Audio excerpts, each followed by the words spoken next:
ഖവാലിയുടെ സ്വരഭേദങ്ങൾ കാതിലോടുർന്നു വീഴുമ്പോഴും എൻ്റെ കണ്ണും കാതും ഹൃദയവും അവളെ കാത്തിരിപ്പാണ്. അവൻ അറിയില്ലല്ലോ പ്രണയത്തിലായ മനുഷ്യനോളം കാത്തിരിപ്പിൻ്റെ വേരുകൾ മുളച്ച മറ്റാരുമില്ലെന്ന്. ആലം നൂർ റഫീഖ് ബദരിയ എഴുതിയ വളരെ മനോഹരമായൊരു പുസ്തകം. ആലം നൂർ വായിച്ച് അവസാനിപ്പിച്ചപ്പോൾ എനിക്ക് ആദ്യം തോന്നിയത് അജ്മീറിലോട്ടൊരു യാത്ര പോകണം എന്നാണ്. ഉറപ്പായും പോകണം. വളരെ മനോഹരമായ ആ ദർഗാ ഷെരീഫും അവിടുത്തെ ചരിത്രവും ആ ഖവാലിയുമെല്ലാം അവിടെ ചെന്ന് അനുഭവിക്കണമെന്ന് വളരെയധികം കൊതി തോന്നി. നമ്മൾ കാണുന്ന സ്വപ്നങ്ങൾക്കെല്ലാം ഒരു അർത്ഥമുണ്ടെങ്കിലോ, നമ്മുടെ ജീവിതത്തിൽ നടന്നതോ നടക്കാൻ പോകുന്നതോ നടന്നുകൊണ്ടിരിക്കുന്നതോ ആയിട്ടുള്ള കാര്യങ്ങൾക്ക് അതിനൊരു ബന്ധമുണ്ടെങ്കിലോ.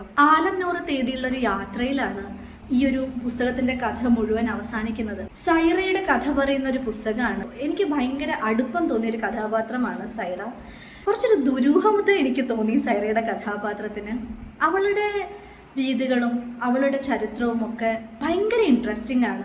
സൈറ കവിയോട് പ്രണയത്തെക്കുറിച്ച് ചോദിക്കുന്ന ഒരു ചോദ്യമുണ്ട്. നിങ്ങൾ എന്താണ് പ്രണയത്തെക്കുറിച്ച് മനസ്സിലാക്കിയിട്ടുള്ളത്? പ്രണയിക്കുന്ന ആൾ എപ്പോഴും കൂടെ വേണമെന്നോ, അതോ പ്രണയിച്ച ആളെ വിവാഹം കഴിച്ചാൽ മാത്രമേ പ്രണയം പൂർണ്ണമാകുള്ളൂ എന്നോ? ഭയങ്കര ഇൻട്രസ്റ്റിംഗ് ആയിട്ടൊരു ചോദ്യമാണ്. പ്രണയത്തിനെ കുറിച്ച് സൂഫിസത്തിലും സൈറയുടെ ഉള്ളിലും വിശാലമായിട്ടുള്ള ഒരു ലോകം തുറന്നു കിടക്കുന്നതിൻ്റെ ഉദാഹരണമാണത്. എന്നും കൂടെ ഉണ്ടാവണമെന്നോ ചുറ്റുമുള്ളതിനെ മാത്രമോ പ്രണയിക്കാവുള്ളൂ എന്നൊന്നുമില്ല.